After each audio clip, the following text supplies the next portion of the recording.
सुंदरकांड से पहले किष्किंधा कांड का अंतिम दोहा है, वहां से सुंदरकांड का प्रारंभ होता है। इसलिए अपने सुंदरकांड के पहले किष्किंधा कांड का जो अंतिम दोहा है वहां से प्रारंभ करेंगे कि समुद्र का तट है, बंदर भालुओं की सेना बैठी है और मीटिंग चल रही है कि लंकापुरी मां जानकी का पता लगाने के लिए जाए कौन।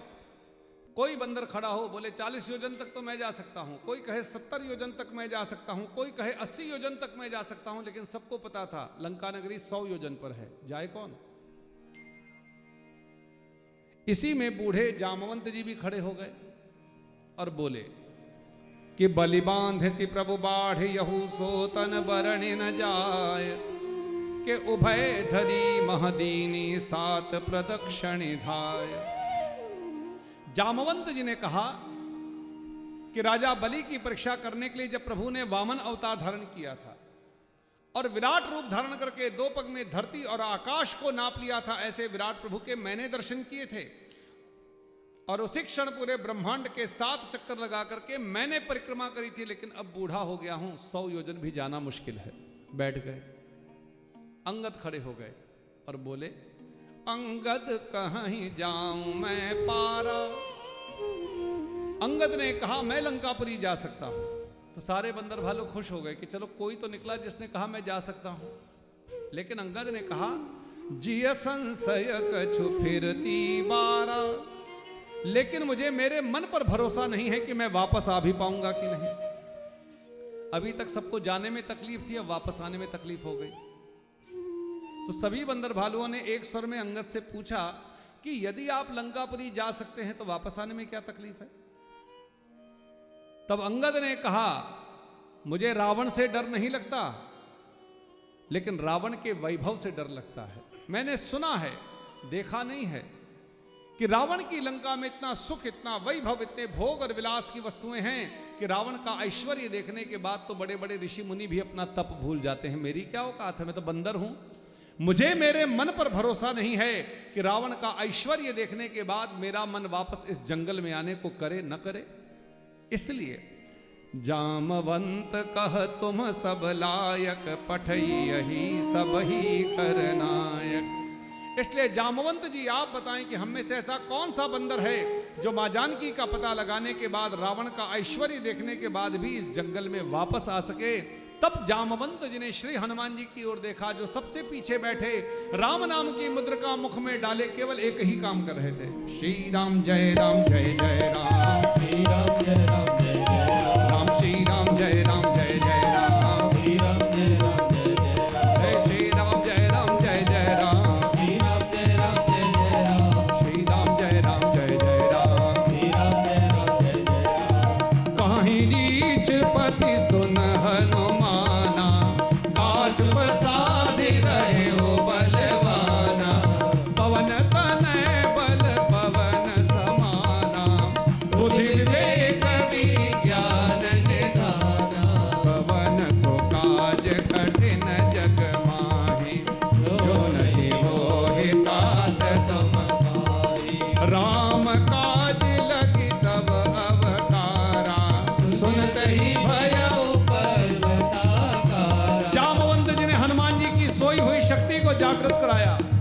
कहा बल बुद्धि और विज्ञान के आप निधान हैं महाराज, जगत का ऐसा कौन सा काम है हनुमान जी जो आप नहीं कर सकते।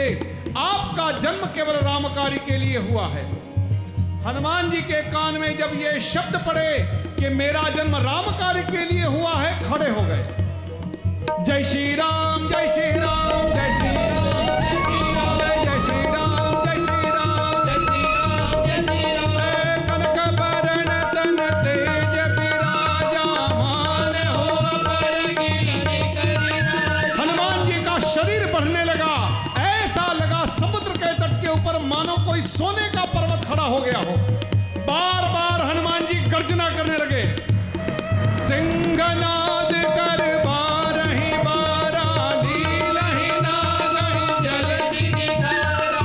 जय श्री राम जय श्री राम जय श्री राम जय श्री राम जय श्री राम जय श्री राम जय श्री राम जय श्री राम। हनुमान जी ने कहा मैं ये सारे काम अकेले कर सकता हूं, आप आज्ञा करो तो। सहित सहाय रावण ही मारी, आन विहार कूट उपाय,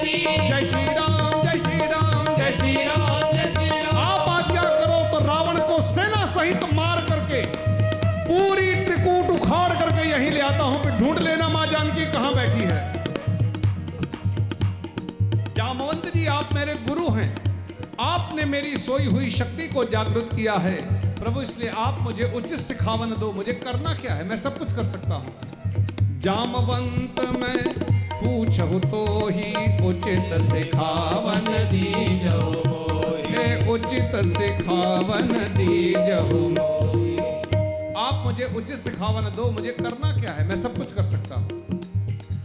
जीवन में क्या करना चाहिए और क्या नहीं करना चाहिए, जितने भी वेद शास्त्र पुराण हैं, चाहे वो किसी भी देश के हों, चाहे किसी भी भाषा के हों, जितने भी ग्रंथ हैं और जितने भी महापुरुष आज तक संसार में हुए हैं और आगे होंगे, उन सभी महापुरुषों ने और सभी वेद शास्त्रों ने हम सब जीवों को यही शिक्षा दी है, जीवन में क्या करना चाहिए और क्या नहीं करना चाहिए।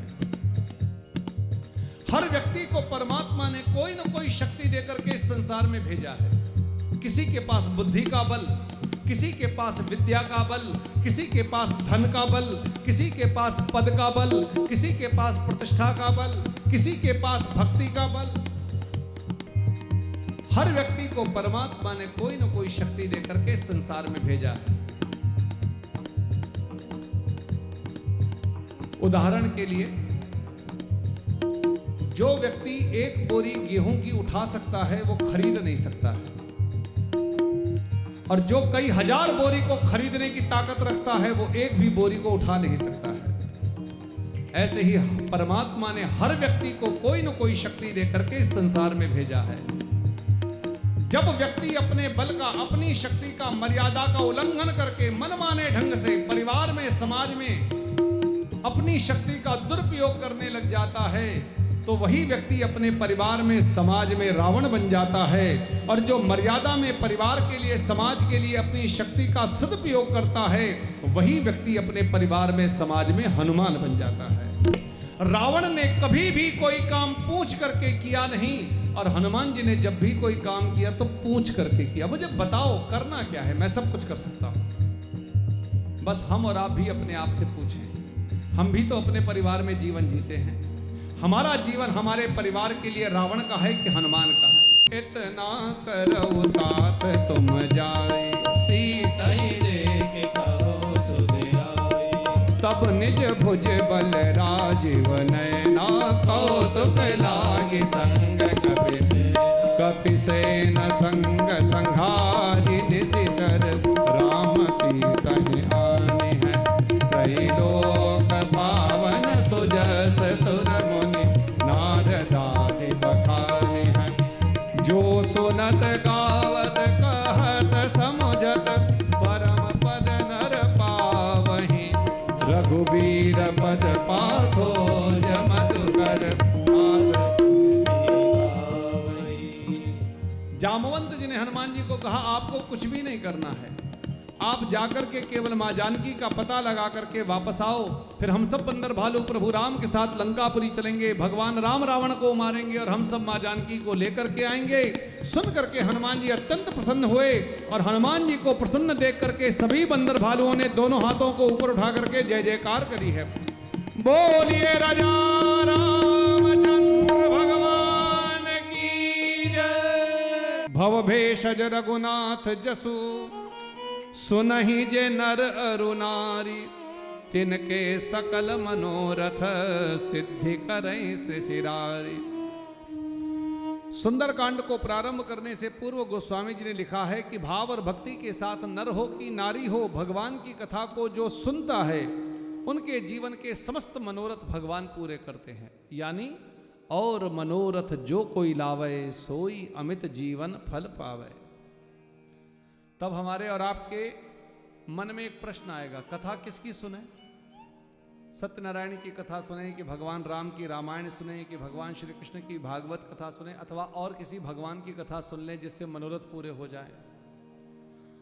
तब गोस्वामी जी ने भगवान का परिचय कराया है कि भगवान है कौन। नीलोत्पल तनु श्याम, जिसके तन का रंग नीला है, काम कोटि शोभा अधिक। सुंदर मूर्ति ऐसी है कि करोड़ों करोड़ कामदेव भी जिस छवि को देख करके मोहित हो जाए। सुनियता सुगुण ग्राम, ऐसे प्रभु के गुणगान सुनो। जासु नाम अग खग बधिक, जिसका नाम जीव को समस्त विकारों से मुक्त कर देता है। जैसे शिकारी अपने तीर से पक्षी को मार देता है, ऐसे ही भगवान का नाम हमारे मन के अंदर के विकारों को मार देता है। ऐसे प्रभु की कथा सुनो।